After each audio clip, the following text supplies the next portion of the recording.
Y mire, precisamente para hablar del denominado así calificado huachicoleo institucional, por así decirlo, perfilado en el trabajo que publica precisamente esta semana en la revista Procesos, saludamos con mucho gusto en la línea telefónica a Ana Lilia Pérez. Ella es reportera, periodista de investigación especializada en temas de corrupción en el sector energético. Ana Lilia, muy buenas tardes, gracias por estar con nosotros. Buenas tardes, un honor estar en sus micrófonos y en este último día del año aprovecho para enviarles un gran saludo. Ana Lilia, muchísimas gracias. Un saludo y un abrazo de regreso, por supuesto, con los mejores deseos. Y pues sí, en este último día del año, haciendo este recuento, este balance y pues destacando lo que publicas esta semana en Proceso. Leo un poco de esta introducción sobre esto del denominado huachicoleo. Dices, no tiene que ver solo con las bandas del crimen organizado, que es lo que veníamos comentando, tan de moda estos días. Es también un delito institucional y de cuello blanco. Ana Lilia, ¿de qué tamaño es el negocio del huachicoleo que alcanzó ganancias millonarias en los últimos años? Bueno, las cifras son estratosféricas. Se estima en 200 millones de pesos diarios lo que se le sustrae a Petróleos Mexicanos solo por robo de combustible. Y subrayo solo por robo de combustible, porque en Petróleos Mexicanos hay un gran modus operandi o diversos modus operandi de saqueo, pero en este caso en particular, el del robo de combustible se convirtió en un asunto que creció exponencialmente en los últimos años. Lo que es más visible para la ciudadanía son esas famosas tomas clandestinas, y es más visible porque una toma clandestina se tapa prácticamente cuando ocurre un siniestro en ella. Hay tomas clandestinas que operan permanentemente y que son tomas hechas por profesionales. Esta es la parte más visible, en la que todos tenemos referencia, y de aquí esta palabra tan acuñada del huachicoleo, que ahora se refiere al nombre genérico en todo el robo de combustible, que yo puedo decirles que en el libro El Cártel Negro fue la primera investigación periodística donde se puso al descubierto esa palabra y esa práctica. Hay un capítulo que se llama Huachicoleros, y por primera vez se habla de esta modalidad que precisamente tiene que ver con el texto que publicamos en la revista Proceso de esta semana, porque desde entonces el libro aparece en 2011 y desde entonces documentaba cómo esta práctica era una práctica que venía dentro de Petróleos Mexicanos. Han debido pasar muchos años para que oficialmente las autoridades estén reconociendo que el verdadero robo de combustible viene desde dentro de Pemex. Las tomas clandestinas son solamente un 20% de lo que se le roba a Petróleos Mexicanos. El otro 80% viene dentro de Pemex. Entonces, ¿qué hace posible todo esto? La red de complicidad entre empleados de la propia petrolera. Hay robo de combustible en 25 entidades del país, es decir, son contadas los estados que se salvan de robo de hidrocarburos, y eso es porque en estos no hay instalaciones petroleras. El robo de hidrocarburos, el 80% de lo que se le roba a Pemex, es decir, el 80% de estos 200 millones de pesos diarios serían responsabilidad directa de los empleados de Petróleos Mexicanos, pero en combinación con externos. ¿Quiénes son esos externos? Contratistas, transportistas, franquicias gasolineras. Aquí hay que tener muy claro que gran parte del combustible que se le roba a Petróleos Mexicanos se mueve en el mercado legal, es decir, se nos está vendiendo las propias gasolineras, donde los mexicanos compramos suponiendo que es combustible legal, pero no es así. Hay una gran parte de este hidrocarburo robado que se comercializa en la gasolinera de la esquina, ¿no? Esta es una práctica que ha ocurrido durante muchos años, pero que alcanzó por la impunidad que había, por el no emprender acciones legales contra los empleados de Pemex que estaban incurriendo en estas prácticas, se llegó a niveles, como vemos ahora, de flotas petroleras, flotas de barcos completas saqueando hidrocarburo. Y bueno, los refinados, la gasolina, el diésel, son solamente una parte de lo que se le roba a Petróleos Mexicanos. Tenemos el asfalto, por ejemplo, que es donde empieza realmente esta práctica. Hace varias décadas lo primero que se le empezaba a sustraer a Pemex era el asfalto y ahí es donde surge esta palabra de huachicol. Pero hoy día tenemos que el robo es desde materias primas de Petróleos Mexicanos, es decir, el petróleo crudo se está robando para refinarse clandestinamente y se roba hasta gas licuado de petróleo, que esto es bien grave porque el gas licuado de petróleo es altamente explosivo.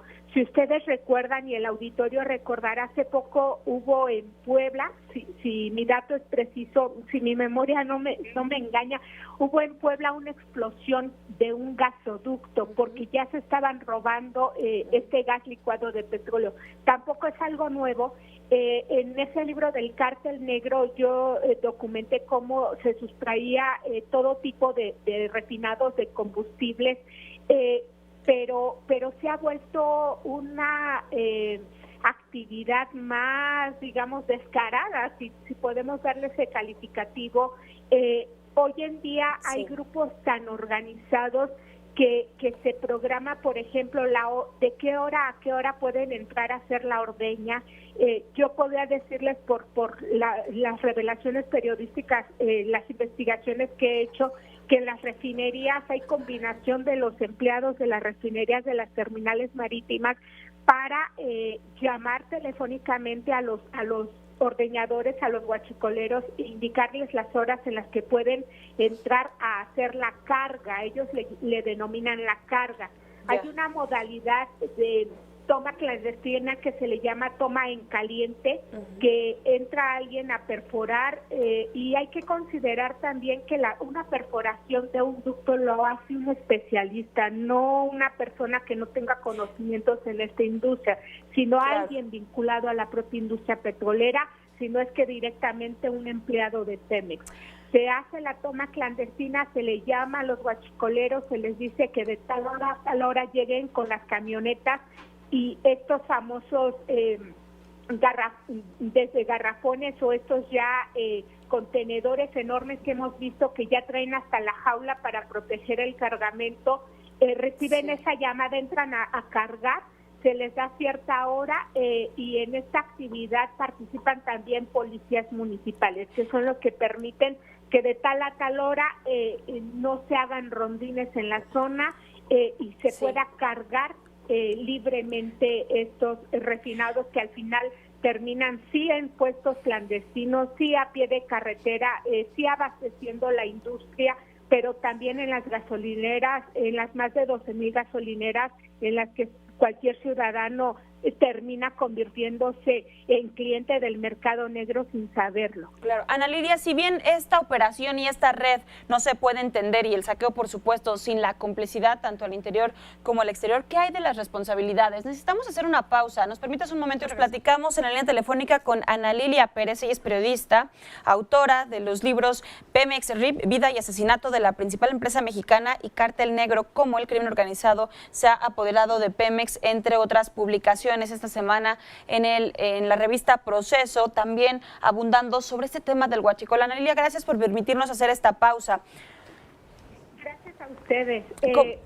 Hablábamos del tema de la responsabilidad de los funcionarios y este es un punto muy importante porque los distintos directores de Petróleos Mexicanos sabían del robo de combustible como una práctica dentro de Petróleos Mexicanos, no solo los directores generales. En el caso de Felipe Calderón, él antes de ser presidente tuvo a su cargo la Secretaría de Energía. La Secretaría de Energía como cabeza de sector tiene un asiento en el Consejo de Administración de Petróleos Mexicanos. Y este tema del robo de combustible se planteaba por parte de la directiva, es decir, no era un secreto para los directivos de la industria petrolera. Hubo en ese momento, y así se documenta en el libro El Cártel Negro, investigaciones de las Contralorías internas para detectar a quienes estaban participando en este robo, que vamos, no era tan visible en toma clandestina. Todos o la gran parte del robo se llevaba de manera interna. En esos tiempos las tomas clandestinas era con frecuencia de una diaria, 2 diarias, hasta llegar al sexenio de Enrique Peña Nieto, donde ya es el promedio de 40 tomas clandestinas diarias. Pero pensemos en la magnitud de este robo. Sí, el 20% de lo que se sustrae es mediante toma clandestina.